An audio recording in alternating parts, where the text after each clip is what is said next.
I think you were the first person that showed me, you know what? I can aim a little bit bigger. I can keep going after people I may not think that I'm qualified for yet. So I think it's a great lesson. I think, like, for me, in my evolution growing up, yeah, you the more you accomplish, the more you delimit yourself.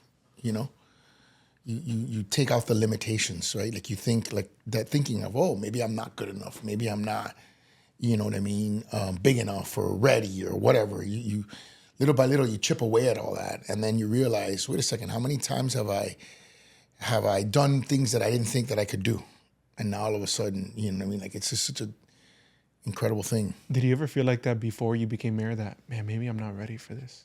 Yeah, and I would say that I'd go a step beyond that and say, in 2013, I ran for mayor unsuccessfully.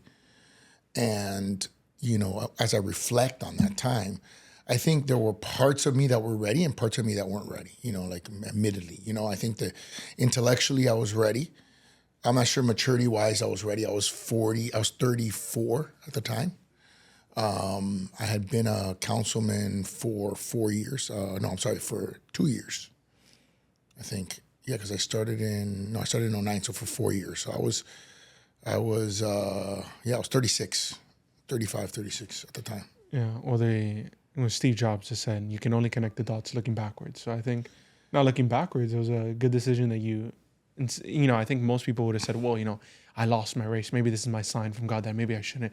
But then you won again. Yeah, and what happened was I actually got out of the race. My wife and I got pregnant that year. On Father's Day, we found out. We had been trying for 4 years, Wow. to get pregnant. And it was kind of like a aha moment and kind of God's way of kind of intervening in my life and telling me, dude, I got this. Don't worry about it. Like, everything happens for a reason. Success and failure happen for a reason. And that's also another one of the hardest lessons that it takes a lifetime to learn, that success and failure are both good things. And it's not intuitive, right? Like, your intuition tells you only success is good, right? Like, only winning is good. But failing is good, because failing is the painful way that you learn lessons. Yeah. Succeeding is like the exciting way that you learn some lessons and that you grow. But failing is the painful way that you learn lessons. And I think you realize over time, as you get older and you get a little more mature, that you can minimize a little bit the pain, because you realize the value, right, in the failure, right? Like, there's a value here, and so that dulls the pain a little bit, at least. Makes sense. I would agree. Yeah. Last time we did our interview, you spoke on a couple of different things that you highlighted, which was that the bond rating for Miami is higher, homelessness is down, and I would add in, you didn't say it, but I would add in that a lot of money is coming into Miami, whether it's headquarters of these capital managements, billionaires are coming here. Yeah. But do you ever fear that Miami could regress and make progress in the wrong direction? Ken Griffin, who's one of the guys that sort of you allude to, from Citadel, moved from Chicago. And he was giving a talk the other day at the Miami-Dade League of Cities in their Best Practices Conference. And he was highlighting why he came to Miami. And what happens is, and this is sort of a similar concept to the one we're just talking about, success and failure, right? Success, on the one hand, can create some problems on the other hand, right? Like, there's no perfection, if you will. So I'll give you an example. We grew last year 11%, the year before that 14, the year before that 12. So we've grown double digits 3 years in a row, which means our property values are going up significantly. But the good news is, if you own property, the value of your property is going up. The bad news is, if you want to buy a property, the value of alternative properties are going up. Or if you want to rent a property, rental values are very high.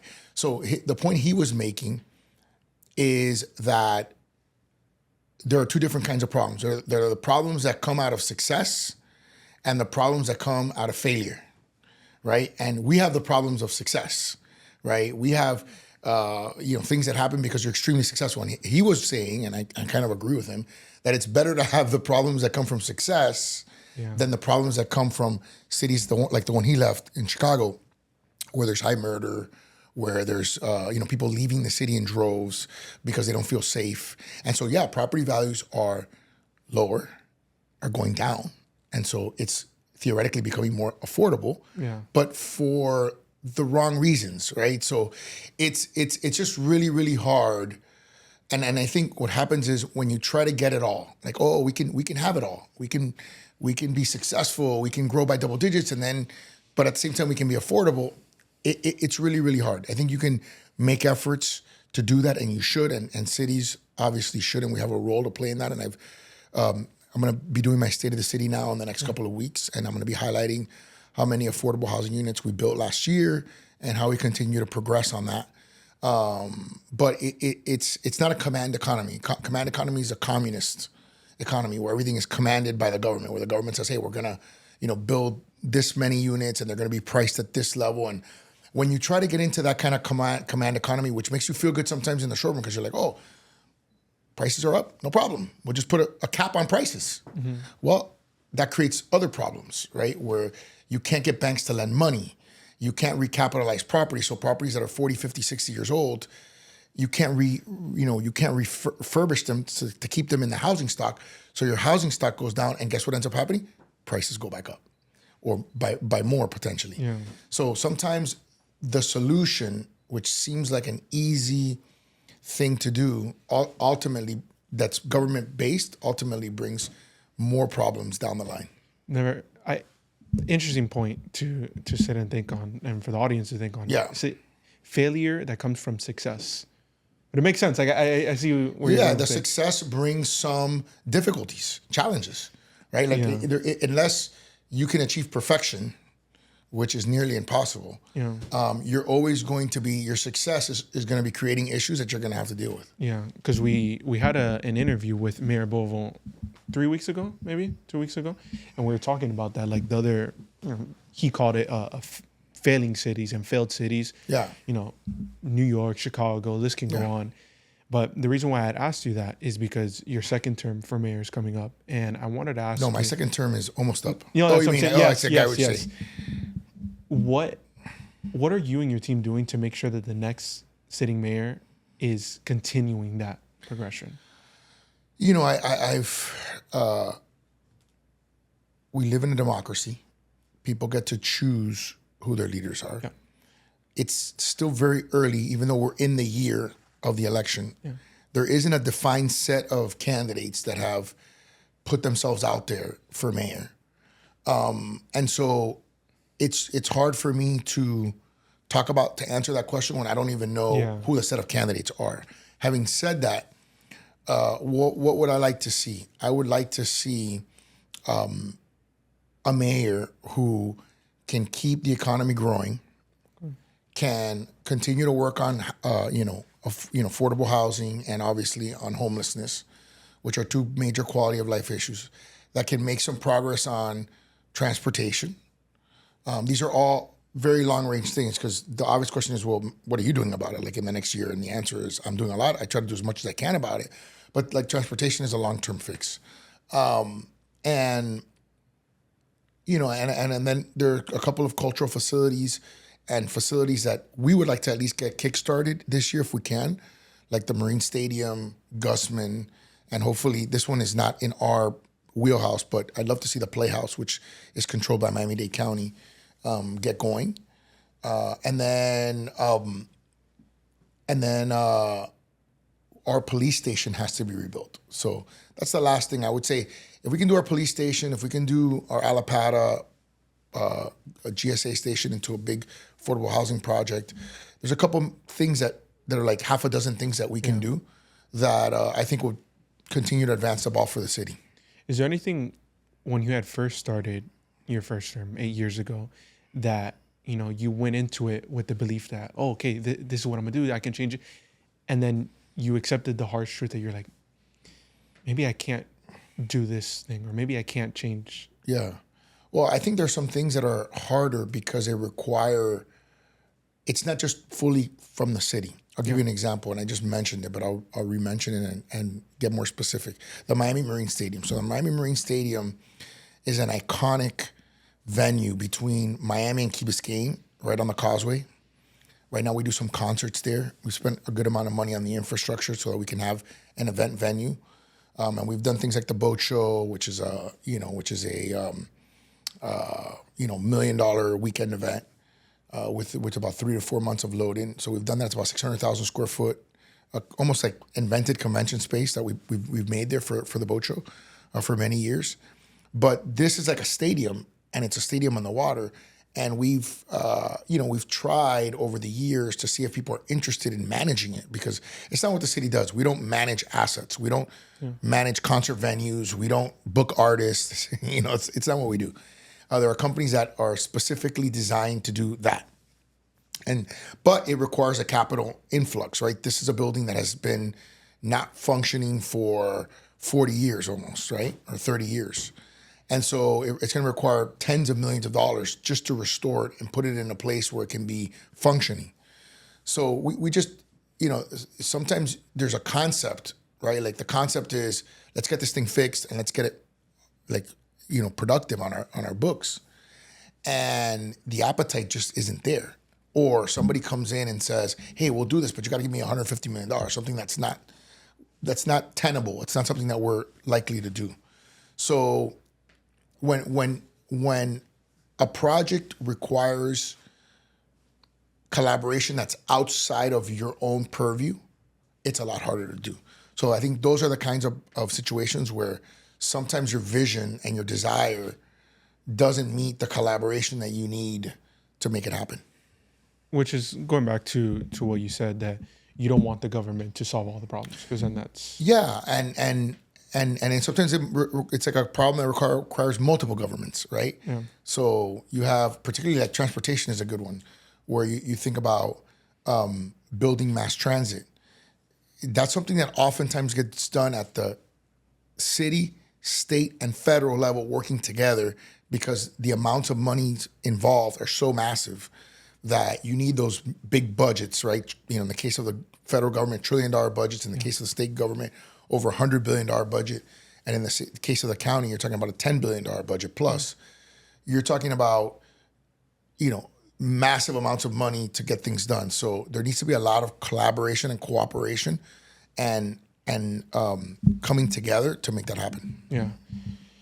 Something I wanted to ask you that I think a lot of citizens, that's always, a top of concern, anytime that there is a public official representing them, is, their interest, and the interest of the citizens. And one of the things was having a private sector business and then being a public official. Yeah.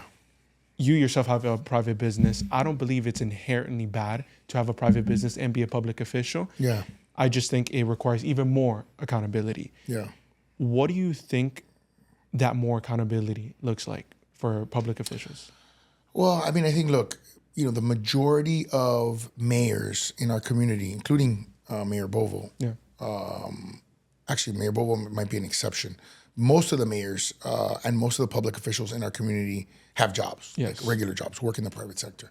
There's a few, and Mayor Bovo may be one of the exceptions, 2 or 3 that are what they call strong mayor, where the mayor is the full-time mayor without any outside employment. And that happens. And I tried to do that in the city. I wanted to do that in the city at the beginning of my tenure. And the residents unfortunately rejected that. So they were very clear that that's not what they wanted at the time. So I've always been a working public official as a commissioner for 8 years. And then I've been a working public official as mayor the entire time. Never had any issues, never had any ethics complaints. Other than like bloggers and stuff like that would do blanket ethics complaints on everybody, until I decided to run for president. And then all of a sudden I became a target. And that it is what it is. You accept that when you run for the highest office, you're going to be scrutinized at a higher level. Unfortunately, I felt like a lot of it was unfair, was untrue, and narrative building, something that we've come, unfortunately, to see a lot of in the media. Their desperation to get attention, to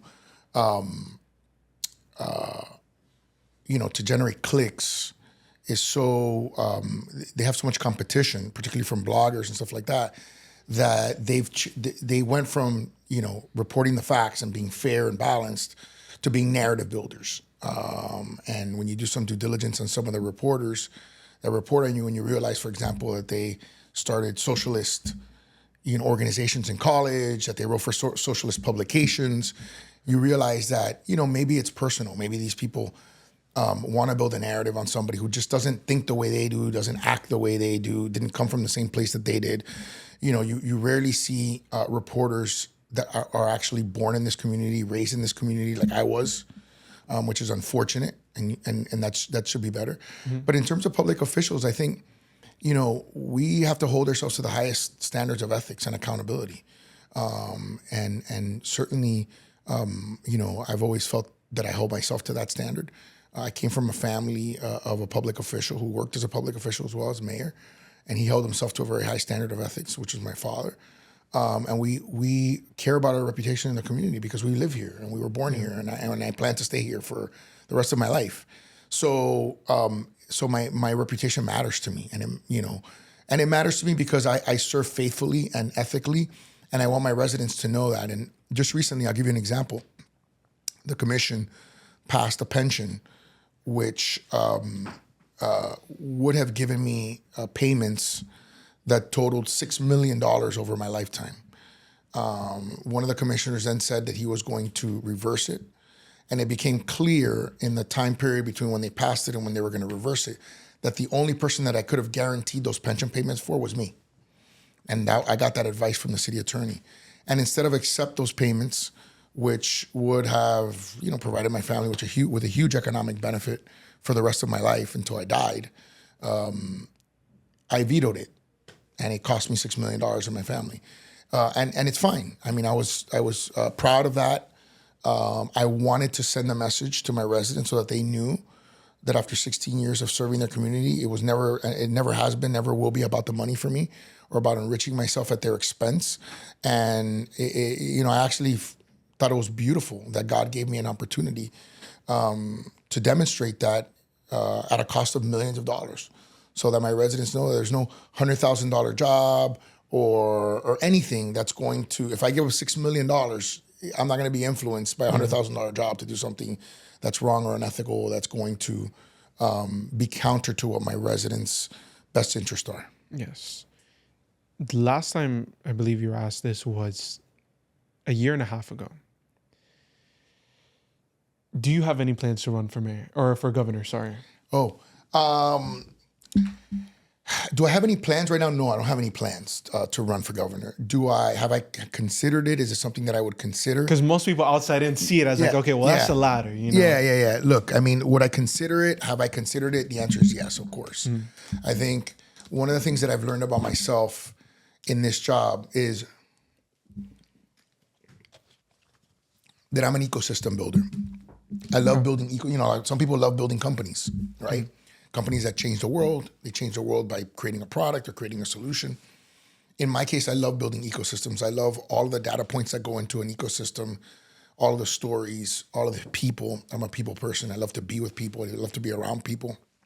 So the concept of building an ecosystem that's significantly bigger than the one I'm helping build now is exciting, right? You're talking about 20 million people. You're talking about a GDP of $1.7 trillion, which is larger than the GDP of many of the top 15 countries in the world, right? So it's like running a country. So that's an interesting and exciting potential challenge. I mean, who knows whether I end up doing it or not? It's in the future, and we'll see. We'll see what happens. I'll let you know. Because it's coming up and it's coming quick. It is coming quick. Time passes by really fast. Trust me, 16 years have passed really quick. Yeah. But then going back to what you said in the beginning about, you feeling sometimes not ready for something, but still going after that. Do you think that you would be ready to be governor? I think I would be the most qualified candidate if I ran. Let's put it that way. I don't think that there's another candidate that's even been talked about running that has my executive experience, that's turned around an ecosystem or a government like I did when I got it bankrupt in 2009 and turned it around now to the highest, like you said, cash balances, highest reserves, highest bond rating, and all the great KPIs that we've done in this ecosystem. Nobody has accomplished that in an executive role other than myself. in the state of Florida, or that would be considering running. So unfortunately, what I've learned in politics is that, it's not always qualification based, right? Or as I would say, it's not fair, it's not rational, and the best person doesn't always win, right? So I think if it were a qualification, like if it were just a job interview, like where you're interviewing me as a job and I'm giving you my resume, and you would be the most qualified. Yeah, I mean, I have no doubt about that. Now, translating that to a vision, to a campaign, in a hyper-partisan environment that we live in now, I don't know, being a nonpartisan elected official for a long time, how that would translate.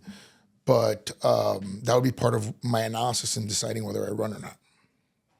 I'll take that. I think the viewers can go and make an assumption whether that's a yes or no, but we'll see in the future. Yeah.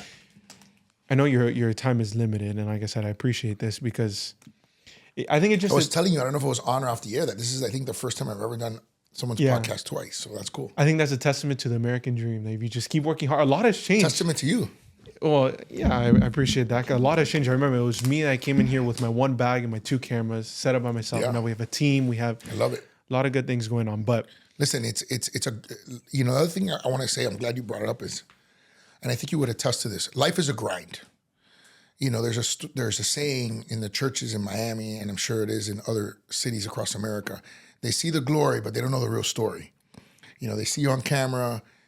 You're obviously well prepared. Yeah. You're someone who you have an interesting mix of humility in the way you ask the questions, but you're not it's not like necessarily a softball question, right? But you come off great. You have like a great presence. Appreciate that. So, but I'm sure a lot of work goes into that, and a lot of work has gone into, like you said, the shoes.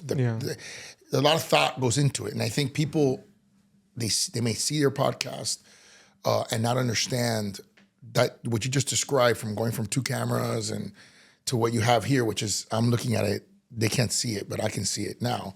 It's an incredibly sophisticated setup. Yeah. It's a grind. There's no 100%. Shortcuts. That's what's fun about it, though. It is, because it's fun if you enjoy grinding. Yeah. Number one, and number two, if you're passionate about what you do. And I think people often say, there's like that saying, if you love what you do, you never work a day in your life. And there's a lot of truth to that, right? If you enjoy, so the converse to that is, seek things that you enjoy and do them. Make that your career. And then, the rest will be easier, right? The grind will be easier.